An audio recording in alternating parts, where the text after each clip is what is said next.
I'm Anil Kumar. Welcome to my series on vectors. Let me thank all the students and subscribers for watching my videos and posting their suggestions. This question comes from one of my students who wants to understand how to solve systems of equations which represent planes here to find their line of intersection. The question here is, determine the value of k for which the solution to this system is a line. Find the equation of the line. So system includes x plus y minus z equals to 1, 2x minus 5y plus z equals to minus 1, 7x minus 7y minus z equals to k.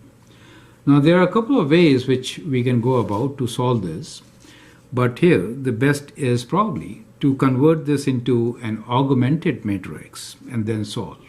Now this method is widely known as Gauss-Jordan method also, right?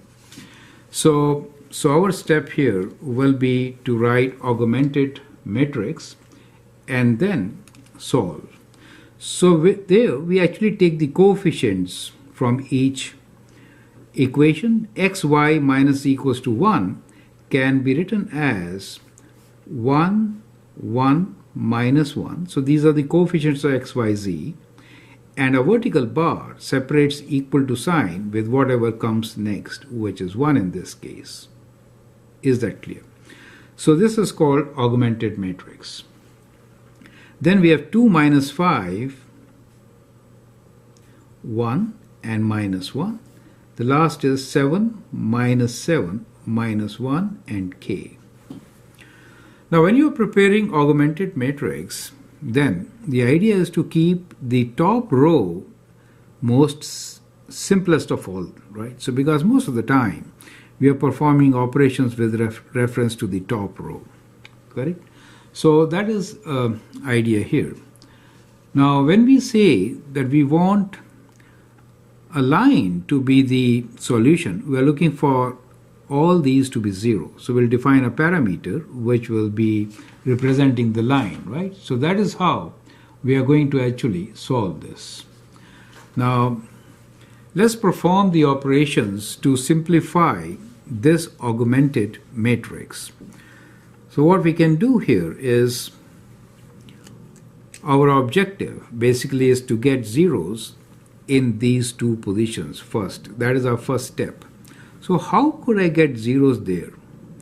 So what I could do really is multiply the first equation by 2 and then take away the second equation to get a 0 there, right? So one of my operations will be, I will multiply the first equation, which is r1, by 2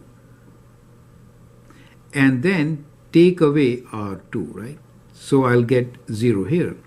To get a 0 in this position, what should I do? I will multiply the first row with 7, right? And then take away row 3. So that is what I'm going to do now, right? So I'm showing these operations which will be performed on the augmented matrix which we already have.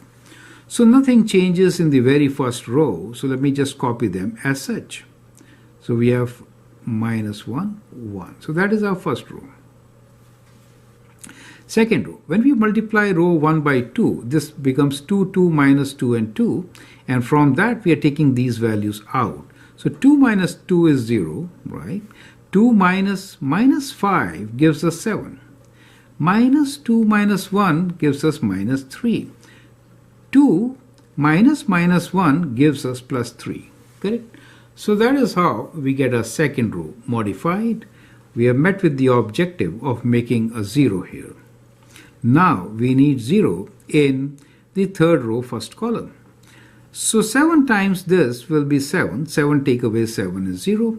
This gives you 7 again. 7 take away minus 7 will give us 14. Minus 7 take away 1 means minus 7 plus 1 will be minus 6.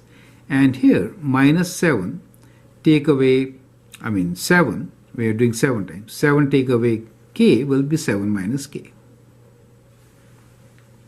Correct? So that is how we are going to reduce this. Now the next step is to get a 0 at this position, 14. So what should I do? Well, we could multiply second row by 2 and then take away row number 3. So right, that is the operation which I am going to do next. Right? So we'll keep the first row as such, which is 1, 1 minus 1. Vertical line to separate that equal to, and now the numbers after equal to. So we'll not change the second row, that remains same as it was. Now in the third row, what am I going to do? I will multiply the second row by 2 and then take away the third row. So that is what I'm going to do. So 0 minus 0 is 0. 7 times 2 is 14. Take away 14 is 0.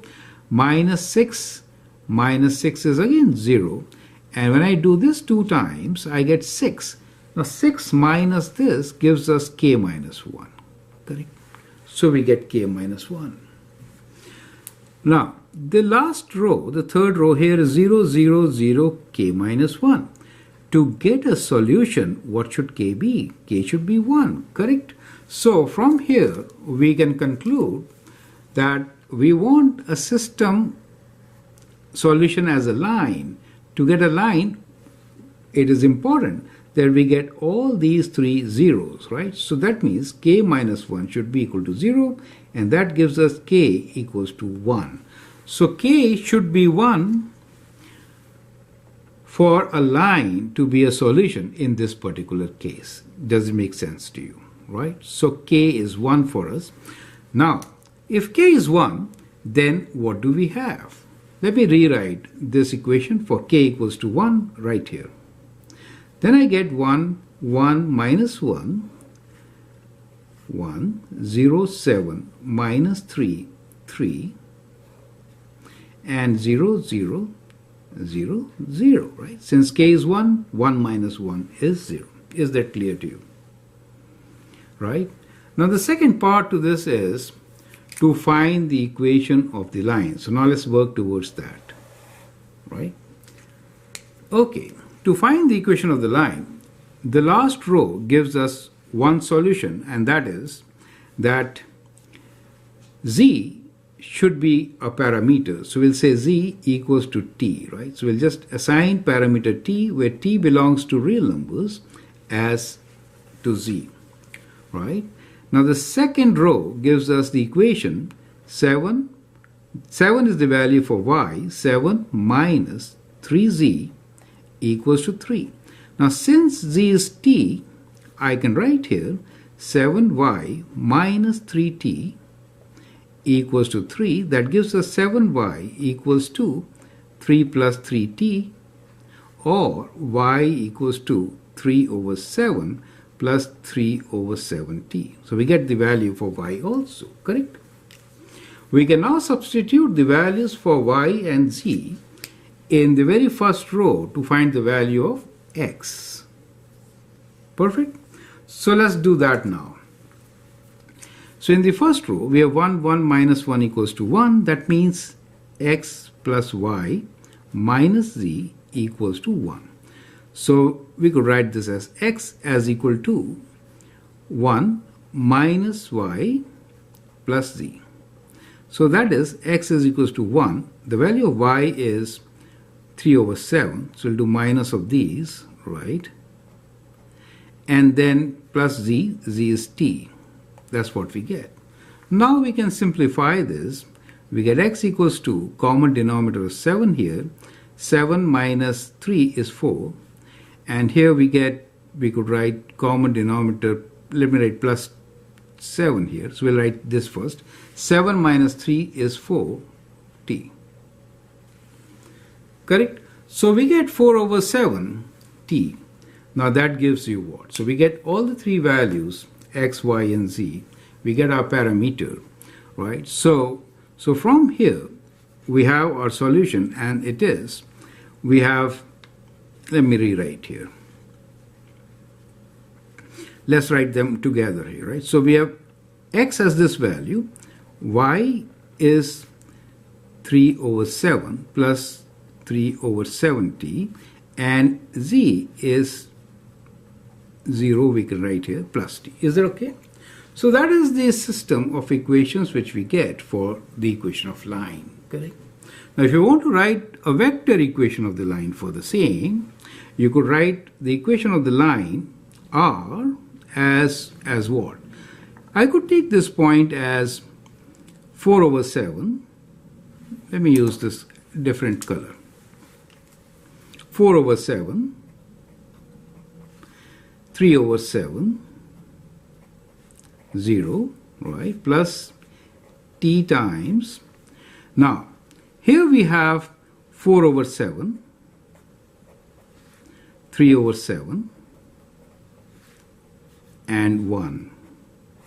Now, it is always good not to write the direction vector in the form of fractions. So we'll write the equation as, we'll retain the point as such. You should not round the point up, right? So that is okay. Plus, you can use some other parameter. Let's say s. Multiplying everything by 7, you get 4, 3, 7, right? Where s belongs to real numbers. Does make sense to you, correct? So that is how you can provide the equation of this particular line. Now this line has a vector equation. Now we got the vector equation. Now it is important to remember that this is just a point and that is the direction, right? So we could choose some other point also. For example, if I substitute x and y as 0, 0, then you notice that the z value is minus 1, right? So z value is minus 1. So alternate equation could be, we could write this also as 0, 0. If I put 0, 0, then xz is minus 1, right? So that could be a better equation to write with any parameter. Let's say t, and we get 4, 3, 7, where t belongs to real numbers. Does make sense to you? However, this is also perfectly fine, right? So that is how you actually get the equation of intersection of these planes from the given conditions. I hope you understand and appreciate the method.